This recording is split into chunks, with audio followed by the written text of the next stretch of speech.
আসসালামু আলাইকুম। কথা নাহিয়ান স্বাগত জানাচ্ছি এনটিভির দুপুরের খবরে। ক্রাউন সিমেন্ট শিরোনাম দেখছিলেন, এবার নিয়ে যাব পুরো খবরে। শেখ হাসিনা সহ ৩ জনের জুলাই অগস্টের মানবতা বিরোধী অপরাধ মামলার বিচার কাজ শেষ। রায়ের তারিখ ঘোষণা করা হবে আগামী ১৩ই নভেম্বর। বিচারপতি গোলাম মর্তুজা মজুমদারের নেতৃত্বাধীন ৩ সদস্যের ট্রাইব্যুনালে আজ উভয় পক্ষের যুক্তি উপস্থাপন শেষ হয়। এর মাধ্যমে স্বৈরাচার হাসিনা আমলের গণহত্যার ঘটনায় প্রথম কোনো মামলার রায় হতে যাচ্ছে। আসামিদের সর্বোচ্চ শাস্তির মাধ্যমে ইতিহাসের দায় মুক্তি হবে বলে মনে করেন অ্যাটর্নি জেনারেল। রিপোর্টে আরও জানাচ্ছেন হাসান জাবেদ।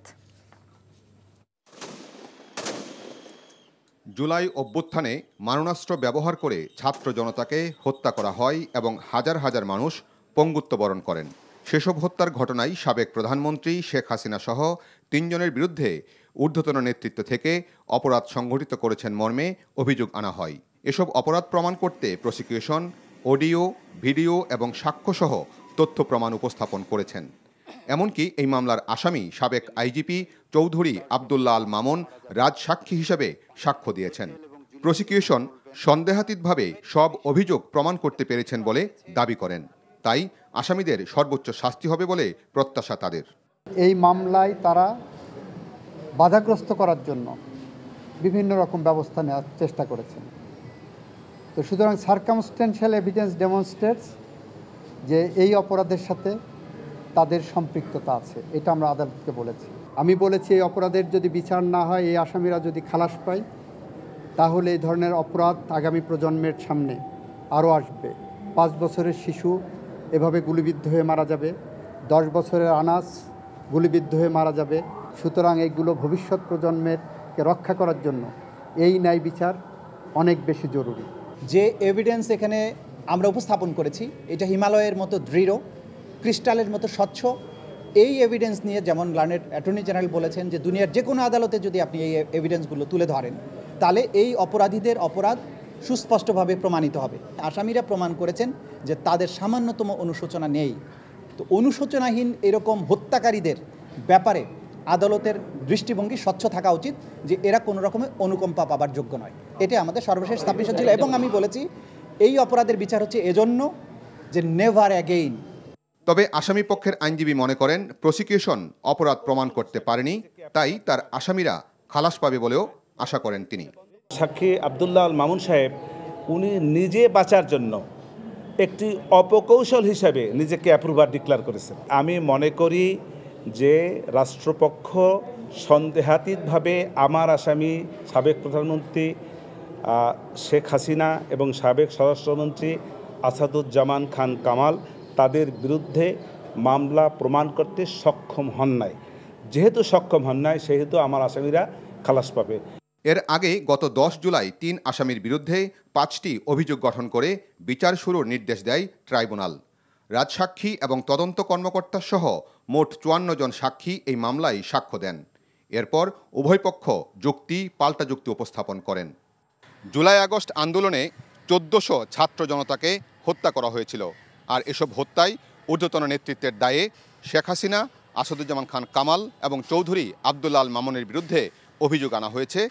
ইতিমধ্যে মামলার কার্যক্রমও সমাপ্ত হয়েছে। এখন রায়ের মাধ্যমে প্রমাণ হবে তারা দোষী না নির্দোষ।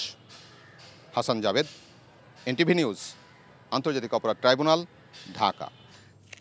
বিগত 15 বছর আওয়ামী লীগ আমলে যারা রাজনৈতিকভাবে আচরণ করেছিলেন এবং বিতর্কিত কর্মকাণ্ড করেছে তাদের নির্বাচন প্রক্রিয়া থেকে বিরত রাখার দাবি জানিয়েছে বিএনপি।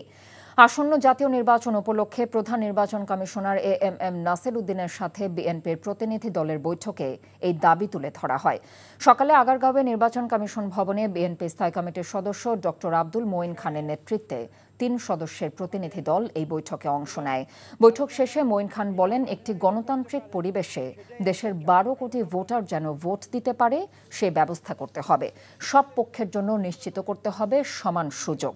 নির্বাচনী এলাকা রয়েছে আমাদের প্রায় 42,000। বিতর্কিত যারা, প্রশ্নবিদ্ধ যারা রয়েছেন তাদের যেন আগামী নির্বাচন প্রক্রিয়ায় কোনোভাবে অংশগ্রহণ করতে না পারে, কোনো প্রভাব ফেলতে না পারে, সেই নির্বাচন কমিশনকে অত্যন্ত সতর্ক থাকতে হবে, এটা ছিল আমাদের আলোচনার একটি মূল বিষয়। অন্তর্বর্তীকালীন সরকার যেটা নির্বাচনের সময় এমন একটি সরকারে পরিণত হওয়া প্রয়োজন যারা বলবে যে আমরা যারা সরকার পরিচালনা করছি আমাদের নির্বাচনী ফলাফলে কোনো স্বার্থ নেই, এটা তারা দৃশ্যমানভাবে দেশের 18 কোটি মানুষকে বুঝিয়ে দিতে হবে। জাতীয় নির্বাচন শান্তিপূর্ণভাবে অনুষ্ঠিত হবে জানিয়ে ডিএমপি কমিশনার শেখ সাজ্জাদ আলী বলেছেন, নির্বাচন ঘিরে যে কোনো অপশক্তিকে মোকাবেলা করার সক্ষমতা আইন শৃঙ্খলা বাহিনীর রয়েছে। দেশের বিরুদ্ধে ষড়যন্ত্র করে আওয়ামী লীগের মিছিল প্রসঙ্গে ডিএমপি কমিশনার বলেন, গুপ্তভাবে অনলাইনের মাধ্যমে একত্রিত হয়ে আওয়ামী লীগ ও তার অঙ্গ সংগঠন ছোট ছোট মিছিলের চেষ্টা করছে। তাদের এসব সন্ত্রাসী কর্মকাণ্ডের বিরুদ্ধে তৎপর রয়েছে পুলিশ। দুপুরে রাজধানীর একটি হোটেলে ট্রাফিক সচেতনতা নিয়ে আয়োজিত অনুষ্ঠানে সাংবাদিকদের প্রশ্নের জবাবে এসব কথা বলেন ডিএমপি কমিশনার। আরও বলেন, দেশের ট্রাফিক ব্যবস্থা পুলিশের একার পক্ষে উন্নয়ন করা সম্ভব নয়।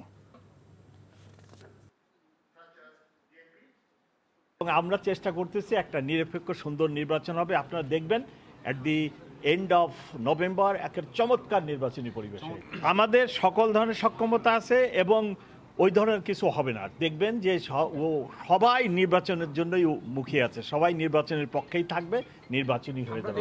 দেশের বিভিন্ন শহর থেকে নাইট কোচে আসে, নাইট কোচে আসে কোনো এক জায়গায় দাঁড়ায় একটা ব্যানার পকেটে রাখে, একটু বের করে হাফ মিনিট বা 1 মিনিট ব্যানারটা একটা ভিডিও করে ফেসবুকে দিয়ে দেয়। নতুন বাংলাদেশ নির্মাণে জুলাইয়ের পক্ষের শক্তির যুদ্ধ জাতীয় নির্বাচনের পরেও চলমান রাখতে হবে বলে মনে করেন আমার দেশ পত্রিকার সম্পাদক মাহমুদুর রহমান। সকালে রাজধানীতে নবগঠিত রাজনৈতিক দল আপ বাংলাদেশ এবং এবি পার্টি আয়োজিত জুলাইয়ের আকাঙ্ক্ষা ও নির্বাচনে ঐক্য শীর্ষক আলোচনা সভায় তিনি এসব কথা বলেন।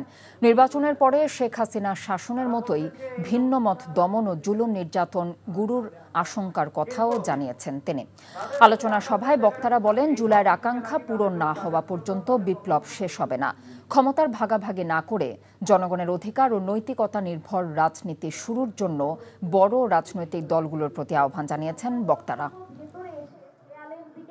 একদিন ভোট দিলাম আর গণতন্ত্র শেষ হয়ে গেল, বাকি 5 বছর আর কোনো খবর নাই, বাকি 5 বছর জনগণের আর কোনো অধিকার নাই। এই একদিনের গণতন্ত্রের এই ধারণা থেকে আমাদেরকে বেরিয়ে আসতে হবে। যদি সত্যিকার অর্থে আমরা জনকল্যাণমূলক এবং জনগণের প্রকৃত প্রতিনিধিত্বকারী একটা রাষ্ট্র গঠন করতে চাই, তাহলে একদিনের গণতন্ত্রের প্রক্রিয়া থেকে আমাদের বের হয়ে আসতে হবে। স্কয়ার গ্রুপের প্রতিষ্ঠাতা চেয়ারম্যান শামসান এইচ চৌধুরীর জন্ম শতবার্ষিকী উপলক্ষে আয়োজিত হল বিনামূল্যে হেলথ ক্যাম্প। রাজধানী মোহাম্মদপুর এলাকার নবোদয় হাউজিং সোসাইটিতে স্কয়ার হসপিটালের উদ্যোগে এই স্বাস্থ্যসেবা কার্যক্রম। হাসপাতালটির মেডিসিন, শিশুরোগ, গাইনি, শ্বাসতন্ত্র সহ বিভিন্ন বিভাগের অভিজ্ঞ চিকিৎসকরা উপস্থিত ছিলেন। এতে প্রায় 3000-এর বেশি রোগীর বিনামূল্যে চিকিৎসা সেবা সহ প্রয়োজনীয় পরীক্ষা নিরীক্ষা ও ওষুধ দেয়া হয়। দুদিনব্যাপী হেলথ ক্যাম্পটি চলে সকাল 9টা থেকে দুপুর 12টা পর্যন্ত।